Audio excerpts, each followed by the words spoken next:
이 시간 말씀은 신명기 14장 22절서부터 15장 6절입니다. 신명기 14장 22절부터 15장 6절까지를 제가 개역 한글 성경으로 읽어드리겠습니다. 너는 마땅히 매년에 토지 소산의 11조를 드릴 것이며 내 하나님 여호와 앞 곧 여호와께서 그 이름을 두시려고 택하신 곳에서 내 곡식과 포도주와 기름의 11조를 먹으며 또 내 우양에 처음 난 것을 먹고 내 하나님 여호와 경외하기를 항상 배울 것이니라. 그러나 내 하나님 여호와께서 그 이름을 두시려고 택하신 곳이 내게서 너무 멀고 행로가 어려워서 그 풍부히 주신 것을 가지고 갈 수 없거든. 그것을 돈으로 바꾸어 그 돈을 싸서 가지고 내 하나님 여호와의 택하신 곳으로 가서 무릇 내 마음에 좋아하는 것을 그 돈으로 사되 우양이나 포도주나 독주 등 무릇 내 마음에 원하는 것을 구하고 거기 내 하나님 여호와의 앞에서 너와 내 권속이 함께 먹고 즐거워할 것이며 내 성읍에 거하는 레위인은 너의 중에 분깃이나 기업이 없는 자니 또한 저버리지 말지니라. 매 3년 끝에 그의 소산의 10분 1을 다 내어 네 성읍에 저축하여 너희 중에 분깃이나 기업이 없는 레위인과 내 성중에 우거하는 객과 및 고아와 과부들로 와서 먹어 배부르게 하라. 그리하면 내 하나님 여호와께서 너의 손으로 하는 범사에 네게 복을 주시리라. 매 7년 끝에 면제하라. 면제의 규례는 이러하니라. 무릇 그 이웃에게 구워준 채주는 그것을 면제하고 그 이웃에게나 그 형제에게 독촉하지 말지니 이 해는 여호와의 면제년이라 칭함이니라. 이방인에게는 내가 독촉하려니와 내 형제에게 꾸인 것은 내 손에서 면제하라. 내가 만일 내 하나님 여호와의 말씀만 듣고 내가 오늘날 내게 명하는 그 명령을 다 지켜 행하면 내 하나님 여호와께서 내게 유업으로 주신 땅에서 내가 정령 복을 받으리니 너희 중에 가난한 자가 없으리라. 내 하나님 여호와께서 내게 허락하신 대로 내게 복을 주시리니 네가 여러 나라에 꾸어줄지라도 너는 꾸지 아니하겠고 내가 여러 나라를 치리할지라도 너는 치리함을 받지 아니하리라. 아멘. 오늘 우리가 읽은 본문은 11조와 면제년 규례에 대해서 기록한 부분입니다. 그런데 이 본문이 신명기라고 하는 책에 실려 있음을 우리가 먼저 기억해야 됩니다. 신명기에 기록되어 있다라고 하는 것은 모세가 이 신명기 이 내용을 가나안 땅에 들어가기 전에 모세가 그 생애를 마치기 직전에 이 세대를 향하여 하나님의 율법을 강론한 것입니다. 다시 말하면 출애굽기와 레위기에서 계명을 들은 사람들은 어느 날 갑자기 40년 만에 등장한 모세를 따라서 느닷없이 출애굽을 한 사람들입니다. 이들은 출애굽 사건이라고 하는 엄청난 기적들을 목격하기 전에는 그저 애굽에서 소망이 없는 노예 생활을 하던 사람들이었습니다. 애굽 사람들, 즉 이집트 사람들이 자기의 자식들을 아무 연고도 없이 아들이라는 이유만으로 죽여도 감히 대항하지 못하던 사람들입니다. 자기 것이 사실은 없이 고단하여 울부짖으면서 하소연하고 가슴을 치면서 미래가 어떻게 될지 아무런 소망을 생각하지 못하던 사람들이 어느 날 하나님께서 위력으로, 능력으로, 기적으로 애굽 사람들의 기세를 꺾고 그들의 의지를 꺾고 해방시켜 줌으로써 종에서 벗어나서 시내산에 이르는 그 놀라운 그 경험을 한 그 세대 그 사람들이었습니다. 그들은 그때에 즉 시내산 언약을 맺을 때에 자신들이 광야에서 죽을지는 조금 더 생각하지 못했습니다. 그로부터 몇 달 뒤에 성인의 나이에 들어 출애굽을 경험한 그들은 40년을 광야 생활을 하면서, 즉 자신들은 그 광야에서 죽어야만 한다는 사실을 하나님으로부터 통고를 받았습니다. 그래서 40년 동안 이 출애굽을 직접 목격하고 경험한 사람들은 광야에서 다 죽었습니다. 출애굽할 때에 미성년자였던 그들이 40년 뒤에 장성하여서 신명기 이 말씀을 듣고 있습니다. 이들은 40년 동안 광야 생활을 했습니다. 광야에서 나그네 생활을 했습니다. 그들은 굶지 아니하였고 목말랐기 때문에 죽은 적은 없습니다. 신발이 헤어지고 옷이 헤어진 적은 없습니다. 그러나 그들이 과연 무엇을 가지고 있었는지를 한번 생각해 봅시다. 아무것도 없습니다. 그들은 이제 이 신명기 말씀을 듣고 하나님께서 가르치시는 이 계명을 가슴에 새기고 그 뜻이 무엇인지를 새겨가면서 가나안에 진입하여 땅을 차지하고 하나님께서 약속하신 기업을 얻어내야 되는, 땅을 차지해야 되는 그 역사를 이제 시작할 것입니다. 다시 말하면 신명기 15장의 이 부분, 너희들은 11조를 내야 된다라고 할 때 이들 손에는 지금 아무것도 없습니다. 가나안 땅에 들어가서 안식일을 취하는 것은 6일 동안 일을 하고 하나님께서 보장해 주시는 안전 속에 하루를 쉴 수 있습니다. 그러나 안식년을 취해야 됩니다. 그리고 11조를 내야 됩니다. 그리고 3년마다 거두는 11조는 저축을 해야 됩니다. 그리고 안식년이 끝날 때에는 면제년이라고 해서, 다시 말하면 안식년은 일을 하지 않고 땅을 놀리고 과수원의 나무들에서 열매를 따지 않는 그 해일 뿐만 아니라 오늘 본문에 보면 히브리인들에게, 동족에게 빌려준 어떤 빚도 돌려받지 않고 면제해 주는 면제년입니다. 11조와 안식년, 면제년의 규례의 끝에 보면은 이런 말이 있습니다. 내 하나님 여호와께서 내게 허락하신 대로 내게 복을 주리니 복을 주시겠다 하고 있습니다. 내가 여러 나라에 꾸어줄지라도 너는 꾸지 아니하겠고 내가 여러 나라를 치리할지라도 너는 치리함을 받지 아니하리라. 즉 꾸어줄지라도 꾸지 아니하겠고 부자가 된다는 얘기입니다. 그런데 그 뒤에 여러 나라를 치리할지라도 라고 하는 것은 그 주변의 어떤 나라보다도 강대한 나라가 된다 하는 것입니다. 부국강병이라고 하는 것입니다. 그러한 복을 받을 것이다 라고 6절에서 약속하고 있습니다. 그런데 여기에서 우리가 고민을 해야 될 것이 하나 있습니다. 이 말씀은 그렇게 쉬운 말씀이 아닙니다. 왜 쉬운 말씀이 아니냐? 꾸어줄 돈이 있습니까? 강대한 나라가 될 것이라고 하였으니 나중에 강대한 나라가 될 것이 맞다 하더라도 강대한 나라라고 하는 그 나라가 강대한 나라가 되기 전에는 강대한 나라가 아닙니다. 이제 정복전쟁이라고 하는 그 전쟁을 시작을 해야 됩니다. 사실 엄밀히 말하면 정복전쟁은 틀린 말입니다만은 보통 사람의 관점을 놓고 보면 이제 다른 민족이 나라를 이루고 살고 있는 곳에 들어가서 자기 나라를 세우는 것이니 18세기적 표현으로는 정복전쟁이 맞습니다. 물론 하나님께서는 정복전쟁을 의미하는 것이 아닙니다. 그러나 결국은 다른 어떤 나라보다도 강대한 나라를 바로 이 가나안 땅에서 이루겠다라고 약속하는 것입니다. 무엇이 있어서 구워주겠으며 지금 무슨 힘이 있어서 다른 나라를 압도할 수가 있겠습니까? 지금 이들은 아직 광야에 있습니다. 지금 이들은 광야를 떠돌아다니는 나그네입니다.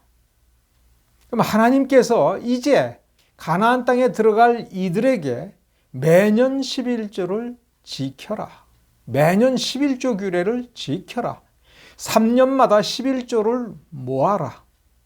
그러면서 그 11조를 어떻게 사용하고 3년마다 11조를 모아서 저축해 두어서 그리고 그 돈을 어디에다가 쓸 것인지를 규정해 두고 있습니다.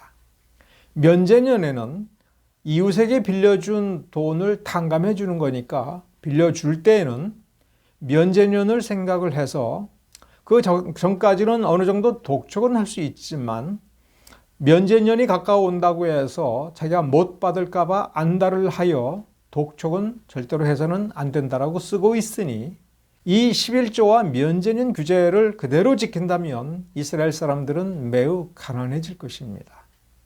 그러므로 안정적으로 이 11조 규례와 면제년 규례를 지키려면 이들은 이미 부자가 되어 있어야 되는데 이들은 지금 40년 동안은 광야 생활을 하면서 어떤 농사도 짓지 아니하고 장사도 하지 못하면서 40년을 지내왔습니다. 이들은 지금 먹고 살 수 있는 것은 하나님께서 공급해 주시는 만나와 메추라기가 전부인 것입니다. 그들은 이제 사실은 험난한 인생을 살아가야 되는 것입니다. 우리가 단순하게 그러면 우리가 어떻게 부국 강병을 이룰 것인가? 어떻게 우리가 부자가 될 수 있는가? 어떻게 우리가 부자가 되고 강대한 집안이 되며 강대한 사람들이 되고 강대한 민족, 강대한 나라가 될 것인가를 생각을 해볼 때 우리는 단순하게 11조 내면 된다. 주일 성수하면 된다. 면제년 규례를 지키면 된다. 어쨌거나 요령껏 해야 된다. 이렇게 생각을 하면 우리의 생각은 점점 바리새인을 닮아져 갑니다. 우리는 바리새인들과 예수님의 논쟁 때문에 우리는 구약의 이 말씀을 살펴보는 것을 잊어서는 안 됩니다. 그럼 먼저 생각해 봐야 될 것은 바리새인들은 이 규정을 어떻게 했는가? 여기 적힌 대로 규정대로 해라라고 하는 것입니다. 근데 예수님은 이 규정을 놓고 하나님께서 왜 이런 규정을 주셨는가라고 하는 것을 생각해 보라. 하나님의 마음을 읽어보아라. 그러니 이 규정에서 안식년에는 어떻게 하라, 면제년에는 어떻게 하라라고 할 때 하나님의 시선이 어디로 가고 있고 우리가 이 규정을 지킬 때에 우리의 마음과 시선이 어디로 가야 되는가를 이 구절에서 찾아야 되는 것입니다. 우리가 11조를 우리의 권속과 함께 먹고 마시고 거룩한 주일을 성수할 때에 우리는 우리의 이웃을 생각을 해야 한다 하는 것입니다. 또한 예수님께서 지적하신 대로 우리의 이웃을 생각할 때에 이 광야에서 이 신명기 이 말씀을 듣고 있는 광야에서 출생하고 성장한 그래서 이제 가나안 땅에 들어갈 세대가 자기 자신을 어떻게 생각해야 되는지를 여기서 읽어야 된다 하는 것입니다. 이런 뜻입니다. 오늘 내가 광야에서 나그네로 거하고 지난 수십 년 동안 쌓은 것이 아무것도 없다 할지라도 우리는 하나님을 믿는 백성이다. 하나님의 인도하심을 받아서 여기에 왔다. 하나님으로 우리의 가슴을 채우자. 매일 매 순간 우리가 하나님을 믿는다고 하는 것은 하나님을 신뢰한다는 것이고 하나님을 신뢰하기 때문에 우리의 마음이 평안해지고 든든해진다라고 하는 것입니다. 그래서 우리의 마음을 지켜야 된다. 우리의 마음을 온전히 하나님께 묶어 두어야 된다라고 하는 것입니다. 11조를 내는 게 결코 중요하지 않고 하나님께서 규정한 대로 그 율법을 낱낱이 지켜서 온전히 안식년을 지키고 온전히 3년에 한 번씩 돈을 모아서 하나님께서 시키는 대로 우리는 했다. 이것이 중요한 것이 아니라 이렇게 하나님께서 규정한 대로 지키면서 무엇을 서로 배우고 익혀야 되느냐? 23절에 내 하나님 여호와 경외하기를 항상 배울 것이니라. 그러니까 23절을 마음에 두고 이 문맥을 읽어보면 하나님께서 계명을 주실 때에는 그 계명을 하나하나 꼼꼼하게 따져서 이해해서 그 계명을 지키고자 할 때에는 하나님 여호와 경외하는 법도가 무엇인가를 새롭게 더욱 깊게 깨달아야 된다 하는 것입니다. 경외가 무엇이냐라고 할 때 그것은 하나님을 믿는 겁니다. 하나님을 신뢰하고 의지한다 하는 것입니다. 하나님께서 이렇게 하라고 하셨고 이렇게 하면 부국강병을 이루고 부자로 만들어 주시고 복을 주시겠다라고 하셨으니 나 이렇게 해야겠다, 이것이 아니라 하나님이 어떤 분인가라고 하는 것을 잊지 말라. 하나님을 믿었으면 그 믿음대로 이렇게 행하는 것이 옳다. 그 마음 자세, 신자의 그 아름다운 자태가 그 마음에 새겨지고 그 마음에 가득 차서 그 마음을 더 깊이 배우는 기회로서의 이 율법 준수를 명령하셨다라고 하는 것을 기억하라는 뜻입니다. 계명을 지키면 지킬수록 하나님이 이런 분이구나 라고 하는 것을 더 깊이 알아가고, 하나님을 알기 때문에 하나님을 더 든든하고 굳세게 믿어서 마음이 흔들리지 않는 것입니다. 마음이 흔들리지 아니할 때에 비로소 쉴 수가 있는 것입니다. 그러므로 일주일에 한 번씩 안식일이 되거나 안식년이 찾아올 때에 그 안식일을 지키거나 안식년을 지키는 규례를 생각할 때에 한숨이 나온다면 하나님을 향한 신뢰가 그만큼 약한 것입니다. 드디어 하나님께서 명령하신 안식일이 가까이 오는구나. 하나님께서 규례로 주신 안식년이 가까이 오는구나. 하나님께서 명령하신 면제년이 가까이 오는구나. 내가 여러 사람에게 빚을 주었는데 내가 탕감해 줄 날이 가까이 오는구나. 이렇게 생각하면서 내가 탕감해 줄 것을 기쁨으로 생각하고 즐거움으로 생각하면서 나에게 빚을 진 동족을 향하여 딱 보았을 때, 내년이 면제년이니까 올해 못 받으면 큰일 나니까 올해 반드시 갚으라고 내가 독촉을 해야지, 이런 것이 아니라 씩 웃으면서 내년이 면제년이야. 우리 참 잘 견뎠지. 내년이 되면 나는 탕감해 줄 거야. 얼마나 기쁘고 좋아. 이렇게 즐거운 마음으로 이 규례를 생각할 수 있는 사람이 어떤 사람인가를 우리가 생각해 보아야 된다. 이것이 주님의 뜻이고 모세가 이 신명기를 기록해둔 그 참뜻이라고 하는 것을 우리가 깨달아야 됩니다. 염려가 우리 속에 가득 차고 면제년이기 때문에 내가 빌려준 것을 이제 다 잃어버렸다. 어떻게 해서든 올해 받아야지라고 하면서 안달복달을 하고 할 때에, 그때에 우리가 무엇을 잃어버릴 것인가? 이것이 아니라 내가 믿음이 없구나. 또 믿음이 없으면 어떻게 된다? 내가 복을 받지 못하는구나. 그러면 어떻게 생각해야 된다는 것입니까?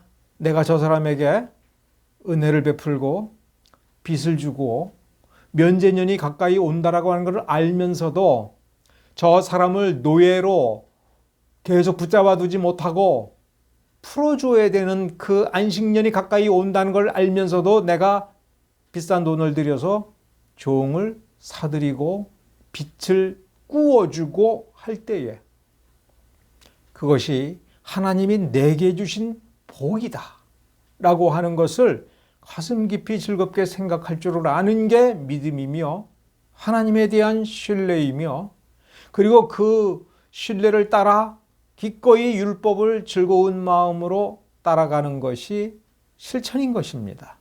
이것을 경외라고 하는 것입니다. 늘 이 경외심을 돌보지 않으면 경외심이 약화돼서 물질을 따라 우리의 생각이 흔들리고 물질을 잃어버리고 아까워하는 마음 때문에 우리의 믿음이 사라져가는 것을 잃어버릴 수 있다 하는 것입니다. 하나님이 이미 내게 넘치도록 복을 주셨다라고 하는 것을 잃어버려서는 안 됩니다. 내게 어떤 복을 주셨는가라고 하는 것을 항상 생각하고 감사하는 마음을 항상 되새기고 잊어버리지 아니하는 것이 내 하나님 여호와 경외하기를 항상 배우는 것입니다. 여기 우리 본문에 여러 가지 명령이 있고 규정이 있습니다. 그것을 어떻게 지키느냐라고 하는 그 어떤 것보다도 가장 중요한 단 한 가지를 꼽으라면은 내 하나님 여호와 경외하기를 항상 배우라라고 하는 이 명령 아닌 명령인 것입니다. 배울 것이니라, 이거는 배우게 된다는 것도 아니고 배우게 되면 배울 수 있으면 좋겠다라는 것이 아니라 배울 것이니라 이 말 속에 배워라라고 하는 명령이 있는 것입니다. 여기에 보면 나 혼자서 지키는 것이 아니라 우리의 가족과 함께 하는 것이고 손자가 있으면 손자가 함께 하는 것입니다. 이 규정을 어떻게 지키느냐에 따라서 우리 가족의 믿음이 어떻게 계승이 되고 어떻게 성숙이 되느냐라고 하는 것이 결정이 되는 것입니다. 이것이 무엇입니까? 오늘 우리가 갖는 품격인 것입니다. 신자라고 한다면 자기의 가슴 속에 어떤 믿음이 있는가를 보고 이 믿음이 하나님 보시기에 얼마나 아름답고 멋지고 우아한 자태를 가지고 있는지를 깨우치고 그 믿음을 돌보라라고 하는 것입니다. 그래서 우리는 말씀을 들여다보면서 말씀에서 힘을 얻어야 됩니다. 말씀에서 예수 그리스도를 만나면서 힘을 얻어야 됩니다. 하나님의 자비와 하나님의 인자하심이 내 안에 나의 자태와 품격을 지키는 강력한 힘이 되는 그러한 열망 속에서 하나님의 말씀을 온전히 만나야 되는 것입니다. 그러나 거기서 끝나지 않습니다. 오늘 읽은 22절서부터 15장 6절까지에서 보면 빚을 꾸어준 자 앞에 누가 있냐면 빚을 빌려간 그런 사람이 있습니다. 풀려날 종이 있습니다. 그들에게 이 참된 신자, 참된 경건을 가지고 있는 사람은 어떤 사람인가라고 하는 것을 한번 생각해 보십시오. 그 종은 즉 이 11조 규례와 면제년 규례를 하나님을 경외하여 하나님을 영광되게 하기 위하여 잘 지키면서 신자로서의 멋진 품격을 지키고 자태를 지키는 사람은 다른 사람에게 어떤 사람이냐라고 한다면 먼저 지금 무엇을 선물로 주고 있는가를 한번 생각해 보십시오. 안식을 선물로 주고 있습니다. 하나님이 주신 복을 나누어 주는 사람으로서 존재할 뿐만 아니라 이 집에 종으로 살고 있고 이 사람에게서 빚을 빌려간 사람은 미래에 멋지게 자신의 인생이 바뀔 것이라고 하는 소망을 품을 수 있는 것입니다. 나도 저렇게 될 수 있구나. 하나님이 살아계시고 그래서 지금은 내가 뭔가를 잘못하고 뭔가 큰 실수를 하여서 내가 이렇게 종으로 살지만 그러나 나는 영원히 종으로 살지 아니하고 자유인이 될 수 있다. 그리고 나는 끊임없이 착취를 당하여서 이 신분에서 벗어날 수 없다가 아니라 나도 사람답게 살 수 있는 미래를 가질 수 있구나. 나도 좋은 주인을 만나서 사람다운 대접을 받을 뿐만 아니라 이렇게 좋은 사람이라면 내가 열심히 노력한다면 나는 자유를 살 수 있겠구나. 그리고 자비롭고 너그러움 속에서 풍족하게 내게 부어주어서 내가 독립을 할 수가 있고 자립을 할 수가 있고 나도 아름답고 멋진 자유인으로서의 풍성한 삶을 살 수 있겠구나. 왜냐하면 저희의 하나님은 살아있고 자비로워서 이렇게 나 같은 사람에게도 이렇게 지금 비참한 처지에 있는 나 같은 사람에게도 나와 같은 죄인에게도 지금 이렇게 복을 나누어 주라고 명령하고 있으시지 아니한가. 지금 그러한 내용이 여기에 다 기록이 되어 있습니다. 심지어 안식년에 관한 규정을 잘 찾다가 보면 하나님께서는 이렇게 안식년을 지키는 사람에게 이렇게 당부합니다. 안식년을 지킬 때에 너에게 있는 종을 풀어줄 때에 내게 있는 복을 나누어 주라. 그래서 다시는 돈이 없어서 자신을 종으로 파는 일이 없도록 네가 내게 있는 복 가운데에서 풍족하게 나누어 주라라고 하는 그런 말씀까지 있습니다. 오늘날 한국 교회가 부패했다, 타락했다, 무기력하다 이렇게 얘기를 많이 하고 있습니다. 무엇을 잃어버렸기 때문에 그러한가? 율법의 어떤 것을 안 지켰기 때문에 그러한가? 주여 주여라고 울부짖는 기도 소리가 작아서 그러한가? 이 본문 말씀을 보면 결코 그렇지 않다고 하는 것을 알 수가 있습니다. 우리가 하나님을 어떻게 믿는가? 하나님을 믿고 있는 나의 그 믿는 자의 모습은 어떤 모습으로 어떤 자태를 갖추고 있는가? 추한가? 안달복달을 하고 있는가? 우리가 그 점을 생각해 보라고 이 본문은 우리에게 도전을 하고 있습니다. 하나님을 믿는 자라면, 하나님이 내 안에 가득하다면 그 하나님이 만유의 창조주이고 모든 복의 근원이신데 이미 하나님께서 우리에게 복을 주신다, 주셨다, 이런 식으로 하나님께서는 먼저 말씀을 하십니다. 그러므로 29절 말씀을 보면 내 하나님 여호와께서 너의 손으로 하는 범사 모든 일에 내게 복을 주실 것이다 라고 미래 시제로 이야기하실 때에, 그리고 그 미래 시제가 지금 하나님께서 지금 결심하고 계시기를 내가 이 규정을 잘 지키면 앞으로 언젠가 미래의 어떤 시점에 너에게 복을 주시겠다라고 쓰고 있습니다만은 29절의 진짜 의미는 내가 지금 내게 준 복을 어떻게 쓰고 있는지 너 자신이 스스로를 살펴보라.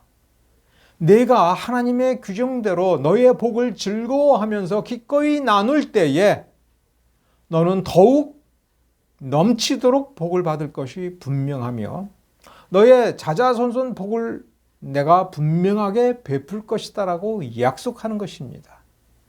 그러므로 한국교회는 매우 중요한 것을 경험해 보아야 됩니다. 지금 우리가 복을 받았다라고 하는 위풍당당한 확신을 가지고 즐거움을 가지고 우리에게 있는 이 복을 받지 못했다라고 여겨지는 그들에게 기쁘고 즐거운 마음으로 나누어 주는 그러한 실천인 것입니다. 그것은 내게 쓰고 남은 것을 남들에게 베풀어 주는 나의 착함을 강화시키는 것이 아닙니다. 하나님을 경외하고 하나님의 영광을 드높이는 하나의 방편으로서 하나님께서 정하신 규례라고 하는 것을 깨달아야 됩니다. 우리가 어떻게 살고 있는가? 우리가 지금 무엇을 하고 있는가? 정말 하나님을 경외하고 있는가라고 하는 것을 살펴보아야 됩니다. 여기서 23절에 여호와 경외하기를 항상 배우라.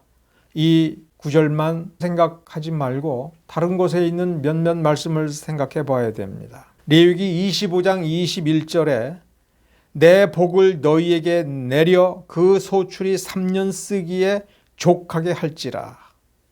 내가 제6년에는 내 복을 너희에게 내려서 그 소출이 3년 쓰기에 족하게 할 것이다. 하나님께서 그렇게 약속하신 것을 우리는 온전히 믿어야 됩니다. 또한 시편 115편 15절에 보면 이미 너희는 천지를 지으신 여호와께 복을 받는 자로다. 복을 받는 자로다. 매일매일 하나님께로부터 복을 받는 자라고 하는 이 말씀이 오늘 우리에게 살아있음을 경험할 줄 알아야 되는 것입니다. 시편 112편 1절서부터 6절에 보면 여호와를 경외하며 그 계명을 크게 즐거워하는 자는 복이 있도다. 여호와를 경외하고 여호와의 계명을 크게 즐거워하고 그 계명을 실천하기를 즐거워하는 자는 이미 복을 받은 자라는 뜻입니다. 이 말씀이 진리라는 사실을 경험할 줄 알아야 되는 것입니다. 정직한 자에게는 흑암 중에 빛이 일어나나니, 정직한 자는 비록 그가 어둠 속에 있고 어떤 수단을 찾을 수가 없다 할지라도 마치 어둠 속에서 저절로 빛이 일어나는 것처럼 떨기나무 속에서부터 저절로 불이 일어나서 화염이 되고, 그러나 그 떨기나무에 불이 붙었으나 떨기나무는 불에 타지 아니하는 그러한 역사를 경험하는 것이 믿는 자라고 하는 것입니다. 영영이 요동치 아니하리라 라고 하는 것을 약속하고 있습니다. 이미 복을 받은 자이고 그 복을 누리는 가운데에 멋지고 당당한 품격을 누릴 때, 그러면서 오늘 본문 말씀으로 돌아가 보면 오늘 복을 누리지 못하는 사람들에게 기꺼이 복을 나누어 주되 그에게 미래를 소망으로 품을 수 있게 해줄 뿐만 아니라 미래에 멋지고 아름다운 자태를 가진 참으로 사람다운 삶, 당당하고 품격 있는 사람으로서의 삶을 지금 먼저 예시해주고 그 길을 열어주는 그런 사람이 되라 하는 것입니다. 다른 사람에게 우리는 신자로서 무엇을 선물합니까? 나의 교만함을 선물합니까? 나의 잘됨을 자랑하면서 이웃을 조롱하는 듯한 그러한 자세로 상처를 주는 것은 아닌가? 우리는 스스로를 돌아봐야 됩니다. 우리는 우리가 섬기는 교회의 문화를 생각을 해봐야 됩니다. 가난한 자가 단지 가난하다는 이유 때문에 그 공간에 있는 교회의 예배 공간에서 그냥 스스로 어떤 상처를 받고 있는 것은 아닌가? 어떤 소망도 그 교회의 그 공간에서 예배 속에서 소망도 찾지 못하며 여전히 절망하고 있는 것은 아닌가? 우리는 그 점에서 회개해야 되고 반성해야 될 것입니다. 그저 바라만 보아도 상처가 아물고 미래에 소망이 있음을 느끼며 그 소망이 실현될 때까지 이 교회가 있음으로 말미암아 견딜 수 있는 힘을 얻고 즐거움 속에서 그날을 기다릴 줄 아는 그러한 능력이 이 공간 안에 있어야 되는 것입니다. 왜냐하면 참된 성도들이 있기 때문에 그렇습니다. 우리는 성도들이 그러한 힘을 발휘할 수 있어야 될 것입니다. 근데 그러한 힘은 따뜻한 시선으로 끝나서는 안 된다라고 말하고 있습니다. 실천하라. 버리지 마라. 챙겨라 라는 뜻이지요. 고아와 과부를 챙겨라. 소망이 없는 자를 챙겨라. 너의 재물, 너의 복을 써야 될 것은 그것이다. 우리 오늘 본문은 그렇게 말하고 있습니다. 예수님도 그렇게 말씀하고 계시는 겁니다. 바리새인들은 세리를 버렸습니다. 고아를 버렸습니다. 과부를 버렸습니다. 병든 자를 버렸습니다. 돌아보지 않았습니다. 바리새인들은 한 발 물러서서는 네 병을 고치라, 회개하라 이렇게 얘기하고 있습니다. 그러나 주님은 그들과 함께 했습니다. 죄인과 함께 했습니다. 죄인들과 함께 식사를 하면서 그들을 따뜻한 말로 위로해 줄 뿐만 아니라 그 능력을 발휘하여 그들을 고쳐주셨습니다. 하나님의 말씀을 올바로 깨닫고 사람다운 삶을 살 수 있도록 이끌어 주셨습니다. 그러면서 새로운 관점으로 세상을 바라보면서 세상을 향하여 어떻게 살지를 그 삶을 인도해 주셨습니다. 그 길을 오늘 우리는 본문에서 한 줄 한 줄 읽으면서 찾아볼 수가 있습니다. 여러분들도 그리하기를 간절히 소망합니다. 기도하겠습니다.